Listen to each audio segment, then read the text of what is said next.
नमस्कार दोस्तों, आपका आर.एस. नर्सिंग की रिपोर्ट में फिर से स्वागत करता हूं। आज आपके सामने लेके आए ब्लड का पार्ट 4 लेके आए। हमने पार्ट 3 कंप्लीट कर लिया है। आप यूट्यूब पर जाकर देख सकते हैं। आई होप आपको सारी वीडियो समझ में आई होगी। अगर आपने अभी चैनल को सब्सक्राइब नहीं किया तो चैनल को सब्सक्राइब कर दीजिए और मैक्सिमम लोगों को शेयर कर दीजिए ताकि एक बेहतरीन क्लास हम शुरुआत कर सके और मैक्सिमम लोगों को इस क्लास का फ़ायदा मिल सके। तो स्टार्ट करते हैं। आप क्वेश्चन आपके सामने, पहला क्वेश्चन आपके सामने, the condition directly related to bone marrow suppression is, कि वह कौन सी कंडीशन जो डायरेक्टली रिलेटेड है बोन मैरो सप्रेशन से। ए ऑप्शन है anaemia, B option sickle cell anaemia, C option है aplastic anaemia, D option है मेगालोब्लास्टिक एनीमिया। चार ऑप्शन दिए हुए हैं हमारे पास। क्वेश्चन में पूछा है कि वह कौन सी कंडीशन है जो डायरेक्टली रिलेटेड होती है किसी बोन मैरो सप्रेशन से। तो अगर बात करते हैं जो aplastic anaemia, C is the correct answer. C is the correct answer, क्योंकि ए प्लास्टिक एनीमिया क्या होता है, रेड सेल, इसमें क्या होता है, किसका कॉज होता है, वो रेड सेल प्रोडक्शन का सेल, क्या रेड सेल प्रोडक्शन क्या हो जाता है कि डेफिशिएंसी हो जाती है। रेड सेल प्रोडक्शन क्या हो जाती है, डेफिशिएंसी हो जाती है। ये इंपॉर्टेंट बात है। क्लियर, क्यों हो जाती है, due to bone marrow disorder, very very important, due to bone marrow disorder या सप्रेशन बोन मैरो डिसऑर्डर और सप्रेशन, ये इंपॉर्टेंट बात है। क्लियर, तो करेक्ट आंसर क्या होगा, C is the correct answer, क्योंकि जो रेड सेल का प्रोडक्शन उसकी डेफिशिएंसी हो जाती है। क्यों हो जाती है, बोन मैरो डिसऑर्डर या सप्रेशन की वजह से। तो जो बोन मैरो सप्रेशन किससे रिलेटेड है, वो ए प्लास्टिक एनीमिया से रिलेटेड है। Clear, C is the correct answer. Next question, definitive diagnosis of aplastic anaemia in to children, कि डेफिनेटिव डायग्नोसिस क्या है aplastic anaemia in to children.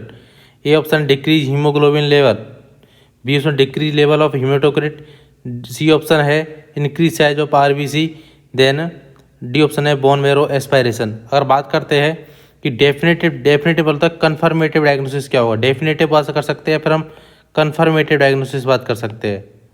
ये very very important question है और ये बहुत एग्जाम में पूछा हुआ क्वेश्चन है, रिपीटेड क्वेश्चन है। क्लियर, अगर बात करते हैं कि डेफिनेटिव डायग्नोसिस ए प्लास्टिक एनीमिया क्या होगा, मैंने पिछले क्वेश्चन के अंदर बताया था। देखिए किसकी डेफिशिएंसी होती है, बोन मैरो सप्रेशन की, तो उसमें जो टेस्ट करते हैं हम कौन सा करते हैं, वो बोन मैरो एस्पायरेशन टेस्ट करते हैं। D is the correct answer, D is the correct answer. इसके अंदर जो आरबीसी होती है वो कैसी होती है, नॉर्मल रहती है। आरबीसी नॉर्मल रहती है, उसका नॉर्मल कंडीशन को क्या बोलते हैं, नॉर्मोसाइटिक, क्या बोलते हैं, नॉर्मोसाइटिक। ये इंपॉर्टेंट बात है। क्लियर, तो करेक्ट आंसर क्या होगा, D is the correct answer. Clear, I hope आपको वीडियो पसंद आ रही होगी। अगर वीडियो पसंद आ रही है तो आप वीडियो को मैक्सिमम लोगों को शेयर करना ना भूलें। क्लियर, और चैनल को सब्सक्राइब करें और लाइक बटन को जरूर दबाएं। Clear, next question, sickle cell anaemia is related to, कि क्वेश्चन पूछा सिकल सेल एनीमिया क्या है। ए ऑप्शन है ऑटोसोमल हेरिडिटी डिसऑर्डर है, बी ऑप्शन है एलोसोमिक हेरिडिटरी डिजीज है, सी ऑप्शन है एपिस्टेटिक इफेक्ट है, डी ऑप्शन न्यूट्रिशनल डिसऑर्डर है। चार ऑप्शन दिए हुए हैं हमारे पास कि इसके अंदर क्या होता है। देखिए सिकल सेल एनीमिया होता है वो क्या होता है, ऑटोसोमल रिसेसिव डिसऑर्डर होता है। A is the correct answer, A is the correct answer. इसके अंदर जो आरबीसी है क्या सिकल सेप की हो जाती है, जो आरबीसी है वो कैसे जाती है, सिकल सेप की हो जाती है, सिकल सेप की हो जाती है। अरे भाई सिकल सेप की क्यों हो जाती है, क्योंकि in the absence of oxygen. Clear, due to abnormal globin protein chain in haemoglobin, ये इंपॉर्टेंट बात है, चेन इन हीमोग्लोबिन। क्लियर, जो आरबीसी किस हो जाती है, सिकल सेप की हो जाती है। वेरी वेरी इंपॉर्टेंट सवाल किसके अंदर, सिकल सेल एनीमिया के अंदर, क्योंकि जो ऑक्सीजन है ऑक्सीजन होती है वो एब्सेंट होती है, और जिसके अंदर abnormal globin protein chain in the haemoglobin. Clear? तो करेक्ट आंसर क्या होगा? A is the correct answer. Next question चलते हैं। जो हम क्वेश्चन करा रहे हैं आपको, आइए सारे क्वेश्चन समझ में आ रहेंगे। और जो भी एग्जाम होगा, आपके CHO का एग्जाम हो या MPCHO का एग्जाम हो, MPCHO का एग्जाम हो या हरियाणा CHO का एग्जाम हो, क्लियर, या कोई NHM का एग्जाम हो या ESIC हो, या फिर हम बात करते हैं CRPF या फिर NORSET, इसके हिसाब से सारे क्वेश्चन करवाए जा रहे हैं। सारे एग्जाम को ध्यान में रखते हुए क्वेश्चन करवाए जा रहे हैं, और इन क्वेश्चनों को आपको एग्जाम में मैक्सिमम फायदा मिलेगा। क्लियर? देखिए क्वेश्चन नंबर नेक्स्ट करते हैं। A patient having sickle cell crisis, एक पेशेंट का सिकल सेल क्राइसिस हो गया, is admitted to emergency department ward, emergency department के वार्ड में एडमिट हुआ है विद कंप्लेन ऑफ पेन, किसी कंप्लेन कर रहा है, पेन की कंप्लेन कर रहा है। अब देखिए क्वेश्चन में हमको कुछ क्वेश्चन छांटने पड़ेंगे कि क्या क्वेश्चन पूछना चाह रहा है। Which of the should the nurse institute, की नर्स की क्या प्रायोरिटी रहेगी। अब देखिए ए ऑप्शन है administer analysis as per order, कि पेशेंट आया सिकल सेल क्राइसिस है, उसको एनालिसिस ऑर्डर किया हुआ वो दे एडमिनिस्टर करना है। बी ऑप्शन है assist the patient to walk, patient से बोलेंगे कि आप वॉक करिए, इधर उधर घूमिए। सी ऑप्शन है elevate the foot end of bed, कि फुट को एलिवेट करना है, ये बिल्कुल रॉन्ग बात है, ये भी रॉन्ग बात है। देखिए और डी ऑप्शन है प्रोवाइड नेजल ऑक्सीजन। तो अब बात करते हैं सिकल सेल क्राइसिस के अंदर मैंने बताया था किसकी ऑक्सीजन की क्या हो जाती है, डेफिशिएंसी हो जाती है, डेफिशिएंसी हो जाती है। क्लियर? ऑक्सीजन डेफिशिएंसी हो जाएगी तो हमको फर्स्ट प्रायोरिटी क्या रहेगी, हमेशा रखना कि ऑक्सीजन प्रोवाइड करना है, ऑक्सीजन प्रोवाइड करना है। क्लियर? ऑक्सीजन प्रोवाइड करना है, देन पेशेंट को क्या करना है, आफ्टर दैट अगर सेकेंड प्रायोरिटी पूछता है एग्जाम में, पेशेंट को क्या देनी है, पोजीशन देनी होती है, पोजीशन देनी होती है। क्लियर? पोजीशन हम कौन से दे सकते हैं, हाई फाउलर पोजीशन दे सकते हैं, हाई फाउलर पोजीशन दे सकते हैं, ये इंपॉर्टेंट बात है।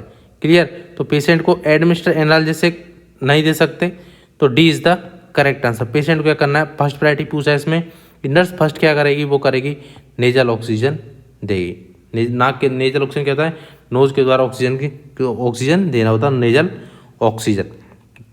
क्लियर? तो D is the correct answer.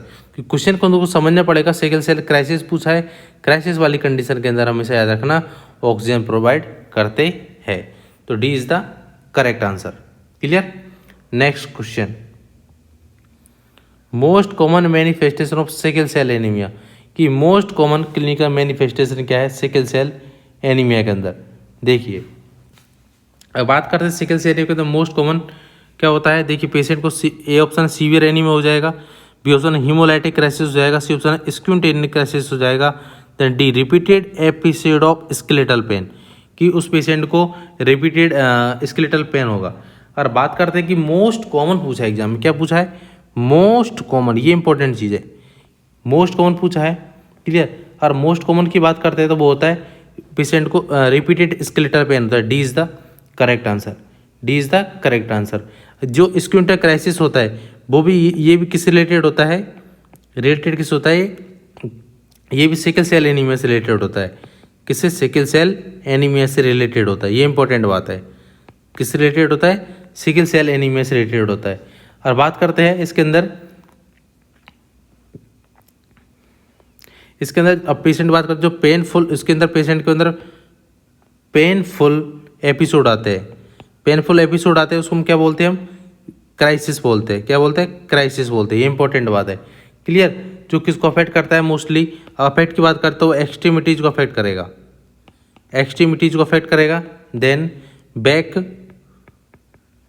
Chest and abdomen, abdomen को अफेक्ट करेगा। क्लियर? पेशेंट को जल्दी से, अगर पेशेंट को ऐसे पेन हो रहा है तो पेशेंट को जल्दी से जल्दी एडमिट करना होता है, किसके अंदर, हॉस्पिटल के अंदर एडमिट करना होता है, ये भी इंपॉर्टेंट बात है, हॉस्पिटल के अंदर एडमिट करना होता है, तो D is the correct answer. Clear? D is the correct answer. Clear? I hope आपको वीडियो पसंद आ रही होगी दोस्तों। अगर वीडियो पसंद आ रही है तो वीडियो को मैक्सिमम लोगों को शेयर करना ना भूले, अपने स्टेटस पर लगाए, फ्रेंड्स को भेजिए, नर्सिंग ग्रुप के अंदर इसको शेयर करें वीडियो। क्लियर? आप लोग जितना प्यार देंगे हम आपके लिए उतनी मेहनत करेंगे, हम आपके लिए डेली वीडियो डालेंगे और डेली वीडियो डाल रही टॉपिक बाय टॉपिक डालेंगे ताकि आपके सारे डाउट क्लियर हो जाए। टॉपिक बाय टॉपिक वीडियो डालेंगे, उसके बाद जैसे टेस्ट सीरीज स्टार्ट होगी आप उस टेस्ट सीरीज दे सकते हो। Clear. Next question, hypochromic and microcytic RBC are seen. Hypochromic and microcytic RBC किसके अंदर देखने को मिलती है? हाइपोक्रोमिक एंड माइक्रोसाइटिक आरबीसी किसके अंदर देखने को मिलती है? देखिए, अगर बात करते हैं आरबीसी, अगर आरबीसी नॉर्मल है, नॉर्मल आरबीसी बात करें, अगर आरबीसी नॉर्मल है उसको बोलेंगे नॉर्मोसाइटिक। देन आरबीसी क्या है? इंक्रीज है तो हाइपरसाइटिक। देन डिक्रीज है तो हाइपोसाइटिक। क्लियर। देन अगर हीमोग्लोबिन की बात करते हैं, हीमोग्लोबिन नॉर्मल है तो नॉर्मोक्रोमिक। अगर इंक्रीज है तो क्या बोलेंगे हम? हाइपरक्रोमिक।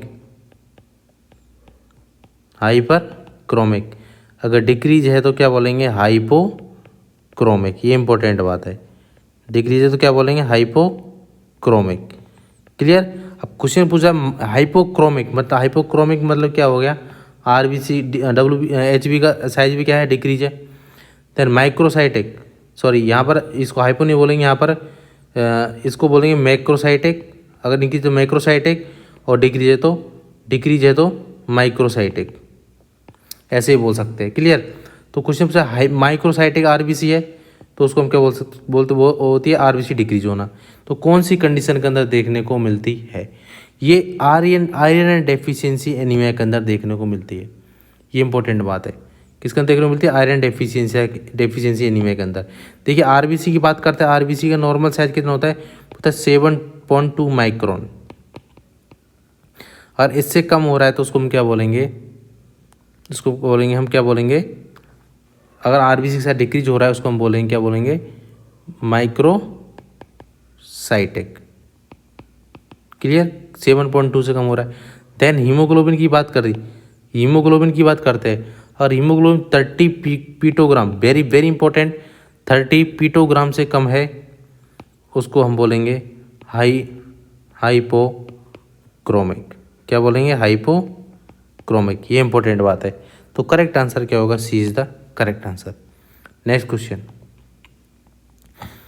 पेशेंट प्रिया, पेशेंट कौन है? Priya perform bariatric surgery. देखिए, बैरिएट्रिक सर्जरी किसके लिए करते हैं? वेरी वेरी इंपॉर्टेंट, वो करते हैं ओबेसिटी के लिए। ओबेसिटी के लिए क्या करते हैं हम? अगर पेशेंट मोटापा है, ओबेसिटी, उसको हम बैरिएट्रिक सर्जरी करते हैं। And develop iron deficiency anaemia, उस पेशेंट को क्या होगा? आयरन डेफिशिएंसी एनीमिया डेवलप हो गया। Related to dumping syndrome, very very important, कौन सिंड्रोम हो गया पेशेंट को? डंपिंग सिंड्रोम हो गया। Identify the cause of iron deficiency anaemia is, कि उसका कारण क्या होगा? देखिए, ये ऑप्शन है excessive and uncontrolled entry of carbohydrate into small intestine, कि एक्सेसिव अनकंट्रोल एंट्री हो जाएगी कार्बोहाइड्रेट की किसके? स्मॉल इंटेस्टाइन की। बिल्कुल रॉन्ग बात है। Severe loss of blood during surgery, बिल्कुल रॉन्ग बात है।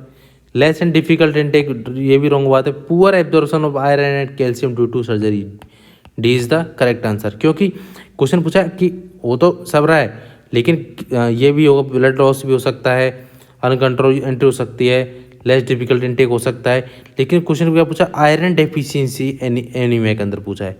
आयरन डेफिशिएंसी एनीमिया के अंदर जो पुअर एब्जॉर्प्शन होता है किसका? आयरन का एंड कैल्शियम का, ड्यू टू सर्जरी के कारण। देखिए, डंपिंग सिंड्रोम होता है। डंपिंग सिंड्रोम में क्या होता है? जो पर्सन होता है उसको क्या है? जैसे उसको ही सर्जरी की, या तो हमने गैस्ट्रेक्टोमी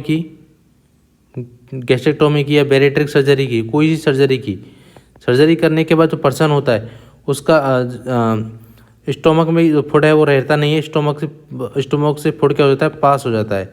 स्टोमक का फूड नहीं रहता है, स्टॉप नहीं होता है, और पेशेंट को क्या होता है? डायरिया होने लगता है।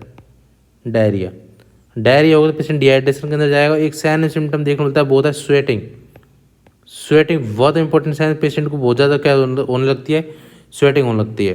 तो इस क्वेश्चन के अंदर बात करते हैं तो किस D is the correct answer. Clear. Next question, sorry, a nurse is caring for a 16-year-old pregnant client. Nurse care कर रही 16-year-old प्रेग्नेंट क्लाइंट की। Nurse taking an iron supplement, जो क्लाइंट क्या ले रहा है, आयरन सप्लीमेंट ले रहा है। What should the client drink to increase the absorption of iron, कि नर्स जो क्लाइंट है वो कौन सा ड्रिंक करेगा, क्या चीज़ लेगा जिस कारण उसका आयरन का अब्जॉर्प्शन ज़्यादा होगा।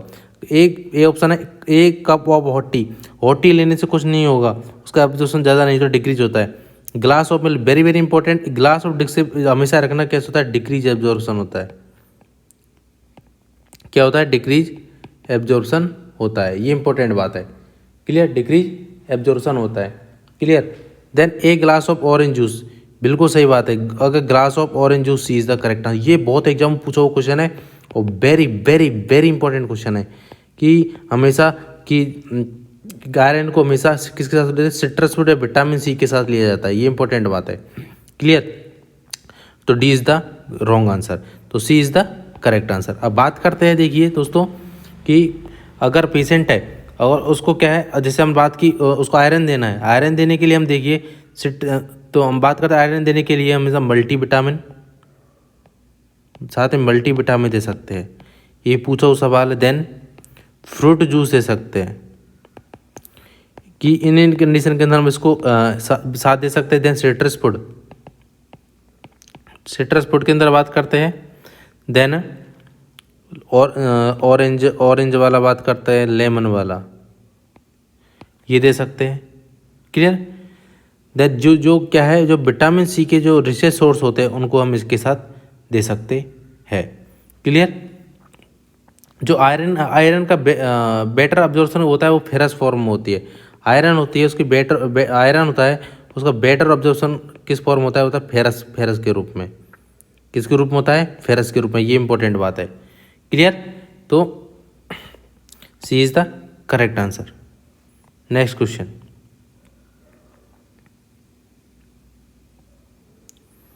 ए nurse is caring for a anaemic patient, ये बहुत बार पूछो सवाल है। ये नर्स केयर कर रही है एनेमिक पेशेंट की। What finding should the nurse suggest that her acute blood loss anaemia, acute blood loss anaemia है, नर्स क्या सजेस्ट करेगी। ए ऑप्शन पेशेंट को डिस्निया होने लगेगा, बी ऑप्शन फटीग होने लगेगी, C option bradycardia on rest होएगा, डी ऑप्शन पोस्चुरल हाइपोटेंशन। अगर देखिए पेशेंट का ब्लड लॉस हो रहा है, एनीमिया के अंदर क्या होता है, ब्लड की हीमोग्लोबिन की कमी हो जाती है, ब्लड की कमी हो जाती है, ब्लड लॉस होता है। क्लियर। अगर ब्लड लॉस हो रहा है, पेशेंट एनेमिक पेशेंट है, क्लियर, उस पेशेंट के अंदर क्या हो जाता है, पोस्टुरल हाइपोटेंशन होने के चांस रहते हैं। D is the correct answer. अब बात करते हैं ये पोस्टुरल हाइपोटेंशन क्या होता है। देखिए पोस्टुरल हाइपोटेंशन क्या होता है, अगर जो पर्सन है उसका जो ब्लड प्रेशर है, जो बीपी होता है वो कितना -20 से 30 डिक्रीज हो जाता है। क्या हो जाता है, डिक्रीज हो जाता है। कब, पोजीशन चेंज के टाइम पे, पोजीशन चेंज के टाइम पे। इसलिए पेशेंट से बोला जाता है, अगर ये पेशेंट पोस्टुरल हाइपोटेंशन का, उससे बोला जाता है कि 5 मिनट आपको बेड की एज खड़ा होने से पहले बेड की एज पर बैठना है, क्योंकि पेशेंट का जो बीपी है वो नॉर्मल आ जाए। अगर पेशेंट का आप पूछ सकता है पोस्टुरल हाइपरटेंशन पूछ सकता है, उसमें भी जो ब्लड प्रेशर है वो 10 to 20 इंक्रीज होता है, mm of Hg, ये इंपॉर्टेंट बात है। क्लियर। तो postural hypotension D is the correct answer. Clear. Next question, what is the advantage of using jet track technique while administering IM injection. Very very important question, और मैं बोलता हूँ हर exam में, हर तीसरे चौथे एग्जाम में पूछा हुआ क्वेश्चन, और वेरी वेरी इंपॉर्टेंट क्वेश्चन कि what is the advantage of using jet track. Jet track method होता है व्हाइल एडमिनिस्ट्रिंग IM इंजेक्शन। हमेशा रखना जो आयरन इंजेक्शन होता है उसको जेट ट्रैक मेथड से दिया जाता है। क्लियर। तो कि जेट ट्रैक मेथड क्यों अपनाया जाता है, ए ऑप्शन है मिनिमाइज एब्जॉर्प्शन मेडिकेशन की, मेडिकेशन का मिनिमाइज एब्जॉर्प्शन करना है, ये बिल्कुल रॉन्ग बात हो गई। क्लियर। कि मिनिमाइज करना ऐसा कुछ नहीं है। It save time, it can be administer quickly, कि हम इससे समय को बचा सकते हैं और जल्दी एडमिनिस्टर कर सकते हैं, ये बिल्कुल रॉन्ग बात है। Then it reduce pain and inflammation, बिल्कुल रॉन्ग बात कि पेन कम होगा या इन्फ्लामेशन कम होगा, इससे कोई लेना देना नहीं है। Then it prevent leakage of medication in the subcutaneous tissue, D is the correct answer. क्योंकि जो अगर हम आयरन का इंजेक्शन लगाते हैं जेट्रिक मेथड के द्वारा, उससे क्या है लीकेज से प्रिवेंट होएगा और सबक्यूटेनियस टिश्यू के अंदर लगाते हैं, ये इंपॉर्टेंट बात है। अब देखिए हमने क्वेश्चन को किस तरीके कर सकते हैं, हमने एलिमिनेशन के मेथड अपनाया कि ये क्वेश्चन नहीं हो सकता, ये ऑप्शन नहीं हो सकता, ये ऑप्शन नहीं हो सकता, तो D is the correct answer. Clear. अब बात करते हैं जेट्रिक मेथड अपनाते कैसे, देखिए आपको एक पिक्चर दिखाऊंगा, उसके माध्यम से समझना है आपको। जेट्रिक जैसे सपोज दैट हमने यहाँ पर आयरन इंजेक्शन दिया, हमने इंजेक्शन डायरेक्टली सीधा देते हैं ऐसे, ठीक है। हम क्या करते हैं, उससे पहले स्किन को पुल करते हैं, स्किन को क्या करते हैं, पुल करते हैं। क्लियर। जैसे खींचते हैं इस तरीके से, सपोज दैट मैंने यहाँ से इंजेक्शन लगाना है मुझे, या इस इमेज के अंदर देख रहा होगा आपको, तो मैंने स्किन पुल किया, तो फर्स्ट टाइम ऐसे स्किन को मैं यहाँ पर देखिए पुल किया, पहले इधर की साइड खींचा। क्लियर। तो स्किन को खींचा, उसके बाद इंजेक्शन एडमिनिस्टर किया, एडमिनिस्टर करने के बाद यहाँ पर जो ये है ये मेडिकेशन है पूरी, ठीक है, सबक्यूटेनियस टिश्यू के अंदर ये वाली मेडिकेशन हो गई। देन हमने क्या किया, उसको निकालने से पहले हम उसको स्किन को छोड़ दिया। छोड़ने के बाद जो यहाँ पर जो मेडिकेशन वहीं रह जाएगी, और जो फ्लो है जो उसके द्वारा जो मेडिकेशन है वो बाहर नहीं निकल पाएगी। क्लियर। तो इस तरीके से हम इसको समझ सकते हैं, ये इंपॉर्टेंट बात है। क्लियर। आप इसका इमेज ले सकते हो और समझने के लिए और अच्छे से समझ सकते हैं। और अगर आप थोड़ी की बात करते हैं, देखिए जेट्रिक मेथड होता है एक इंजेक्शन टेक्निक है, जिसका सरफेस या स्किन सबक्यूटेनियस टिश्यू में लगाते हैं, और pulled and held of one side before needle is inserted, कि पुल करते हैं, हेल्ड करते हैं वन साइड बिफोर, और निडल इंसर्ट करने से पहले डीप इनटू मसल टिश्यू के अंदर। ये इंपॉर्टेंट है जो भी मैंने बताया। It is use to irritative dark colour drugs, अब इसका यूज़ कहाँ करते हैं, जो इरिटेटिव डार्क कलर ड्रग होती है, like that iron sorbitol, iron sorbitol के नाम से ड्रग आती है, इसको जेक्टोपर ही बोलते हैं, वेरी वेरी इंपॉर्टेंट। उसको किस नाम से, जेक्टोपर नाम जानते हैं। और डेक्स्ट्रान होती है, डेक्स्ट्रान को भी हम जेट्रिक से द्वारा देते हैं, which cause irritation and pain and local, जो क्या करवा सकती है, इरिटेशन करवा सकती है, पेन करवाती है।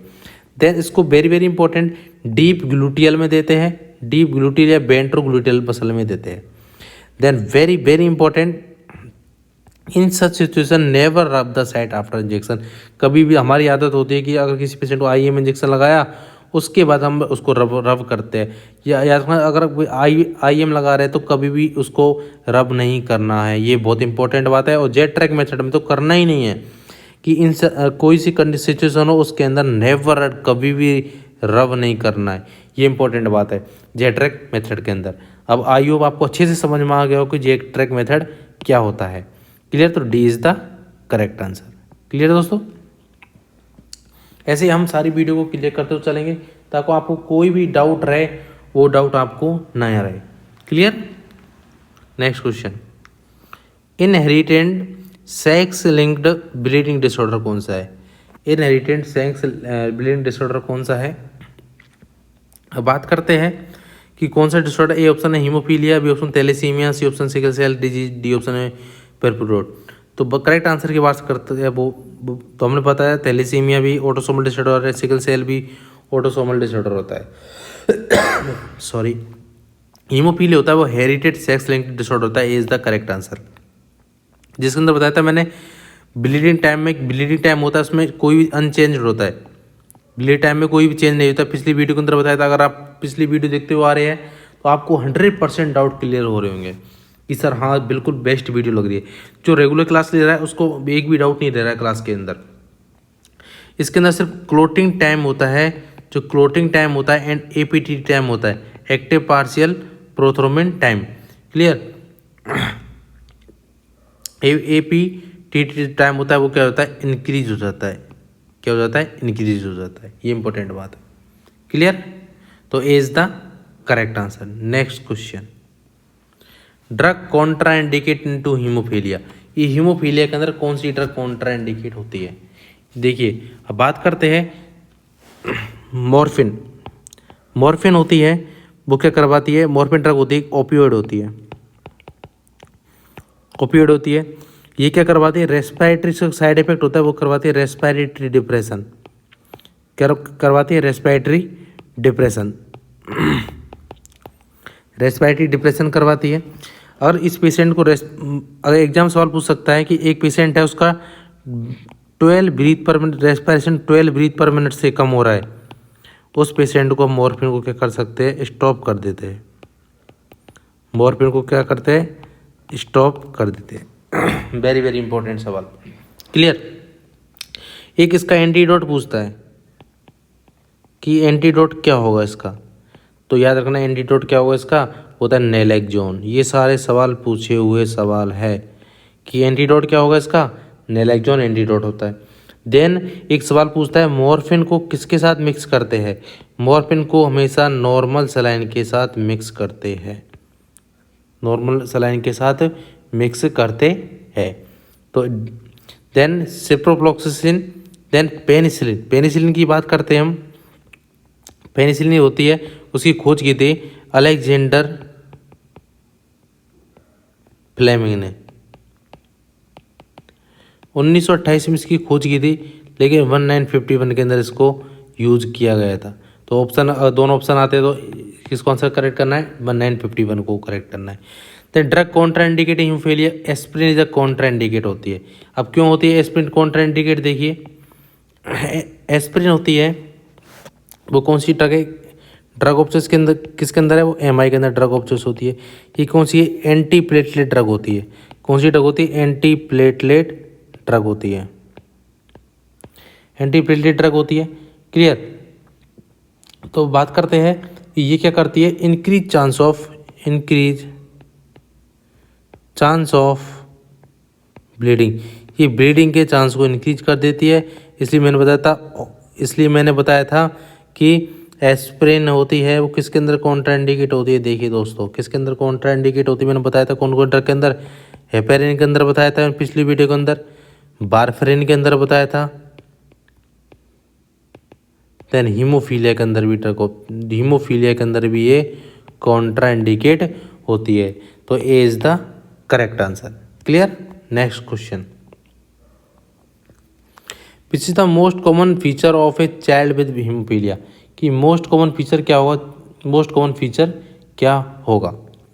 देखिए अगर मोस्ट कॉमन फीचर की बात करते हैं कि मोस्ट कॉमन पूछा है, देखिए पैचेस होते हैं, क्लियर, ये भी सही बात है। हीमोथ्राइटिस होता है, हीमोथ्राइटिस क्या होता है, इसके जॉइंट के अंदर ब्लीडिंग होती है, उसको बोलते हैं हम क्या बोलते हैं, हीमोथ्राइटिस। जॉइंट के अंदर जो ब्लीडिंग होती है उसको बोलते हैं। देन सी ऑप्शन है ब्रूसिंग होती है, वो मोस्ट कॉमन होता है। ये बहुत पूछो सवाल, मोस्ट कॉमन होता है, तो C is the correct answer. Bruising is the most common होता है, क्लियर। तो करेक्ट आंसर क्या होगा, C is the correct answer. तो मोस्ट कॉमन फीचर हीमोफीलिया क्या है, ब्रूसिंग। हीमोथ्राइटिस क्या होता है, जॉइंट ब्लीडिंग होती है, ये भी इसका एक सिम्टम होता है, क्लियर। नेक्स्ट क्वेश्चन, देखो ऐसे हम डाउट क्लियर करते हुए चलेंगे। इसी के साथ थोड़ा बहुत जितनी थ्योरी कवर कर सकते हैं हम थ्योरी कवर करते हैं, और क्वेश्चन भी कवर करते हैं साथ, थ्योरी के साथ हम क्वेश्चन भी कवर करते हैं, ताकि आपको इसको एग्जाम में मैक्सिमम फ़ायदा मिले।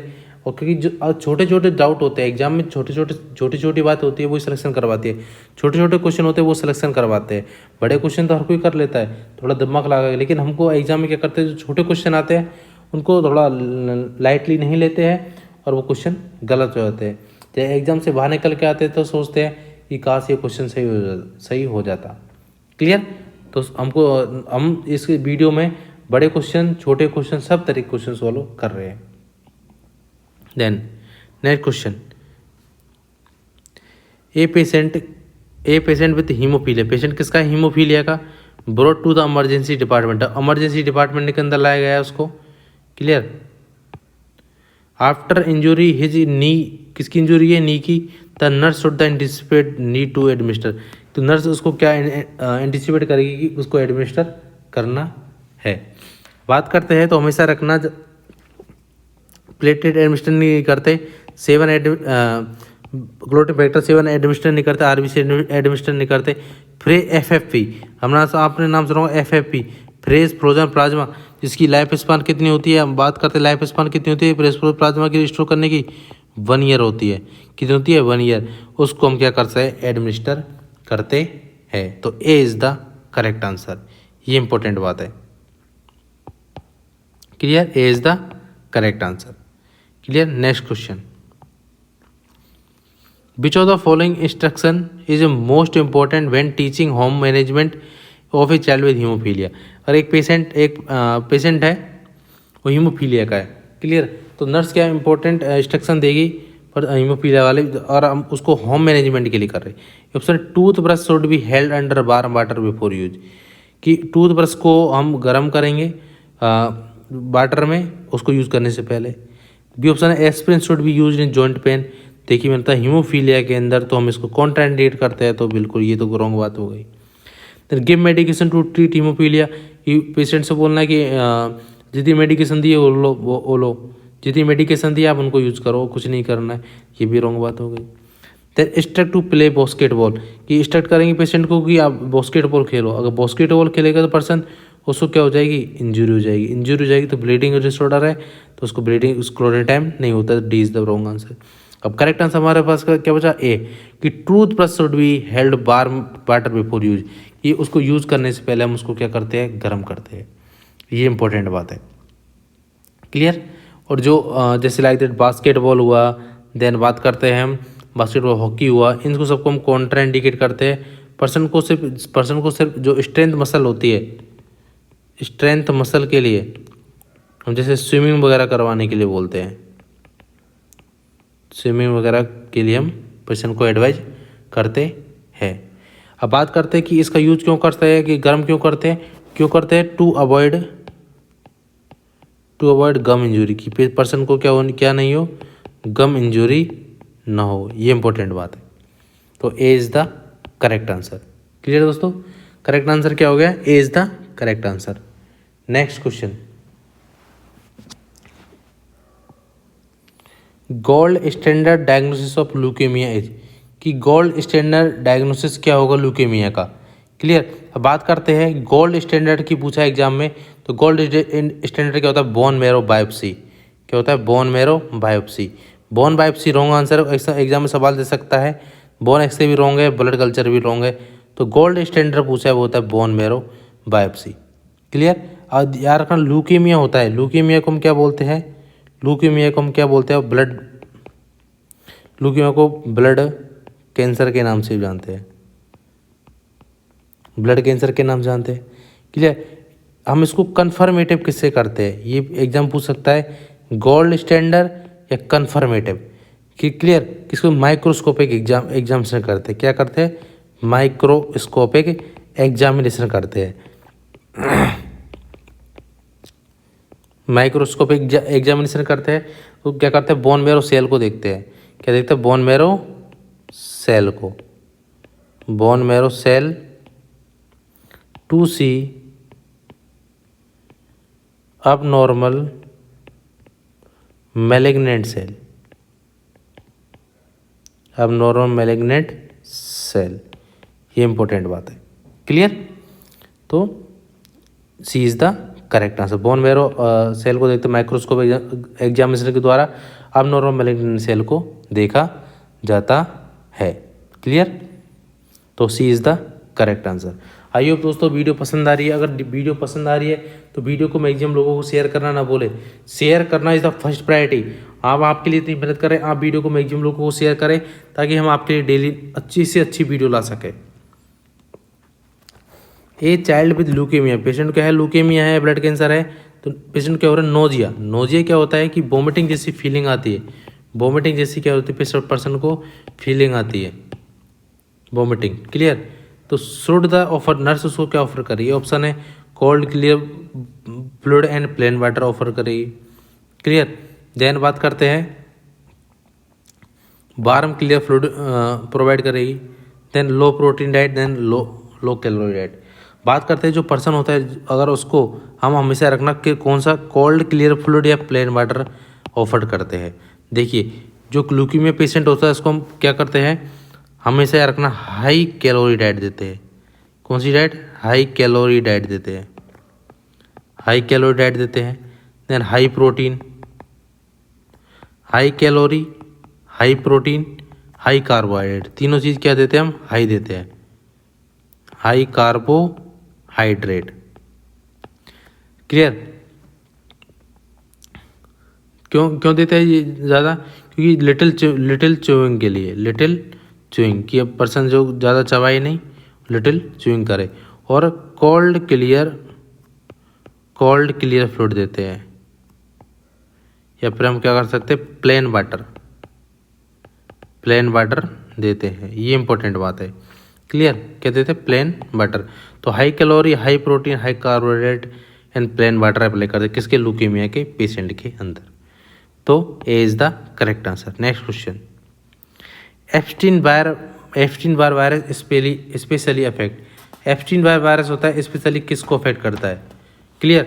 अगर बात करते हैं, ए ऑप्शन है वो है RBC, B option T lymphocyte, B option B lymphocyte, D option platelet. जो एप्स्टीन बार वायरस है वो क्या कर सकता है? वो हमेशा किसको अफेक्ट करता है? मोस्टली वो बी लिम्फोसाइट को अफेक्ट करता है। तो B is the correct answer. देखिए, जो Epstein Barr virus mainly cause क्या है? ये भी पूछा वो सवाल। वो होता है हॉर्नकिन डिजीज। क्या होता है? हॉर्नकिन डिजीज। अब हम अभी हॉर्नकिन डिजीज के बारे में बात करेंगे कि हॉर्नकिन डिजीज क्या होती है। क्लियर? अब क्वेश्चन के अंदर पूछा है कि Epstein Barr virus specially affect किसको करता है? वो किसको अफेक्ट करता है? मोस्टली बी लिम्फोसाइट को अफेक्ट करता है। इसका कॉज क्या होता है? हॉर्नकिन डिजीज। ये इंपॉर्टेंट बात है। क्लियर? नेक्स्ट क्वेश्चन, और देखिए क्वेश्चन, नेक्स्ट क्वेश्चन आएगा हॉर्नकिन डिजीज से रिलेटेड आएगा। Hodgkin disease is a malignancy of. Hodgkin disease किसकी मैलिग्नेंसी है? ये बहुत इंपॉर्टेंट सवाल है कि हॉर्नकिन डिजीज किसकी मैलिग्नेंसी है। क्लियर? तो वो होती है किसकी? लिम्फ नोड की मैलिग्नेंसी होती है। ये बहुत इंपॉर्टेंट सवाल है, वेरी वेरी इंपॉर्टेंट सवाल है। और हॉर्नकिन डिजीज से एग्जाम में एक क्वेश्चन 100% आता है। एक क्वेश्चन कहता है 100% एग्जाम में क्वेश्चन आता है। हम हॉर्नकिन डिजीज के बारे में बात करते हैं। देखिए, malignancy of lymphatic tissue like lymph node, lymphocyte called Hodgkin disease. कि मैलिग्नेंसी हो जाना किसके अंदर मैलिग्नेंसी हो जाना दोस्तों? देखिए, किसके अंदर मैलिग्नेंसी हो जाना? कि लिम्फेटिक टिश्यू के अंदर, लिम्फ नोड के अंदर, लिम्फोसाइट के अंदर, उसको बोलते हैं हॉर्नकिन डिजीज। इसके अंदर very very important presence of Reed Sternberg cell. किस सेल देखने को मिलती है? रेड स्टीनबर्ग सेल देखने को मिलती है। अब जिसके अंदर abnormal giant multinucleated cell usually transformed B lymphocyte देखने को मिलती है। Into lymph node the classical characteristics of hallmark of disease. कि लिम्फ नोड के अंदर ये देखने को मिलती है। क्लासिकल करेक्टरिस्टिक्स है किसका? हॉर्नकिन डिजीज का। Very very important. कौन सी? Reed Sternberg cell. Is classical. जो रीड स्टीनबर्ग सेल कहाँ पर? लिम्फ नोड पर देखने को मिलती है। क्लासिकल करेक्टरिस्टिक्स होता है किसका? हॉर्नकिन डिजीज का। Then painless enlargement of the cervical lymph node. कि पेनलेस होती है। कैसी होती है? पेनलेस होती है। जो सर्वाइकल लिम्फ नोड होती है वो क्या होती है? इनलार्ज होती है। कौन सी होती है? लेफ्ट क्लेविकल मोस्टली होती है। The first sign of Hodgkin disease, ये क्या होता है? फर्स्ट साइन होता है हॉर्नकिन डिजीज। कौन सी? जो painless enlargement of the cervical lymph node. कौन सी? लेफ्ट वाली, जिसको first sign of Hodgkin disease बोलते हैं। Then axillary involve second and इम्यूनल। देन अगर बात करते हैं एग्जाम में कि सेकंड कौन सी इन्वॉल्व होती है? वो होती है एक्सिलरी इन्वॉल्व होती है। ये इंपॉर्टेंट बात है। सेकंड कौन सी इन्वॉल्व होती है? एक्सिलरी इन्वॉल्व होती है। क्लियर? तो उसके बाद कौन सी होती है? इम्यूनल इन्वॉल्व होती है। देखिए, जो क्लेविकल बोन है उसको किस नाम जानते हैं? इसको ब्यूटी बोन के नाम से भी जानते हैं। ब्यूटी बोन या कॉलर बोन के नाम से भी जानते हैं। ये इंपॉर्टेंट बात है। क्लियर? अब क्वेश्चन के अंदर क्या पूछा है? देखिए, हॉर्नकिन डिजीज किस रिलेटेड है? वो लिम्फ नोड से। इस थ्योरी को देखने के बाद आपको सारे डाउट क्लियर होंगे और मोस्टली इससे ही सवाल पूछे हुए सवाल है। आप इसको स्क्रीनशॉट ले लीजिए और एग्जाम में से 100% सवाल बनेगा। आप स्क्रीनशॉट ले लीजिए आराम से कि इससे 100% सवाल बचेगा। आप नोट्स बना लीजिए और ऐसे सवाल एग्जाम में डायरेक्ट पूछेंगे। जिस दिन आप एग्जाम दे के आओगे उस दिन आपको एक प्राउड फील होगा कि आप RS नर्सिंग कैरियर पॉइंट की ऑनलाइन क्लास ले रहे हो। Clear? Next question, the collection of the lymphatic fluid in the pleural space due to leak of the thoracic duct is known as. कि collection of lymphatic fluid, ये PGI के अंदर पूछा हुआ सवाल, पीजीआई चंडीगढ़ के अंदर पूछा हुआ सवाल है। देन एनबीएस जो एमपी वाला एनबीएस है उसके अंदर पूछा हुआ सवाल है। ये बहुत इंपॉर्टेंट सवाल है कि collection of lymphatic fluid in the pleural space due to leak of thoracic duct, इसको क्या बोलते हैं? उसको हम बोलते हैं काइलोथोरैक्स। क्या बोलते हैं? काइलोथोरैक्स मीन्स क्या होता है? Child chylothorax. क्लियर? तो A is the correct answer. Clear दोस्तों? हीमोथोरैक्स क्या होता है? हीमोथोरैक्स क्या होता है? इसका ब्लड का हीमोमीन्स क्या होता है? ब्लड का कलेक्शन हो जाना। क्लियर? तो लिम्फेटिक क्या होता है? लिम्फेटिक का कलेक्शन हो जाना। Clear? Okay, thank you so much. आपने पूरी आई होप आपने पूरी वीडियो देखी होगी। अगर वीडियो कंप्लीट नहीं देखी है तो वीडियो को कंप्लीट देखिए, और कोई चीज़ समझ में नहीं आती है तो आप कांटेक्ट कर सकते हैं 9672848848 पर कांटेक्ट कर सकते हैं, फिर 96498488 पर कांटेक्ट कर सकते हैं। कोई भी डाउट लगता है तो आप कमेंट बॉक्स के अंदर लिख सकते हैं। वीडियो को बस मैक्सिमम से मैक्सिमम लोगों को शेयर करना नहीं भूलना है। शेयर करना is the first priority. Clear?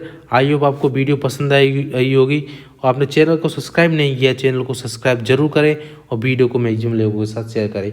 आज यहाँ से हमारा ब्लड कंप्लीट होता है। ब्लड का जितने हमने 4 पार्ट डाले हैं तो पूरा ब्लड कंप्लीट होता है। क्लियर? अब नेक्स्ट वीडियो के साथ आपके साथ मुलाकात होगी। नेक्स्ट वीडियो तक के लिए thank you so much. Thank you so much. मिलते हैं नेक्स्ट वीडियो के साथ। एक बेहतरीन शुरुआत करेंगे नेक्स्ट वीडियो से, और एक नया टॉपिक लेके आएंगे। बहुत इंपॉर्टेंट सवाल है, क्वेश्चन लेके आएंगे।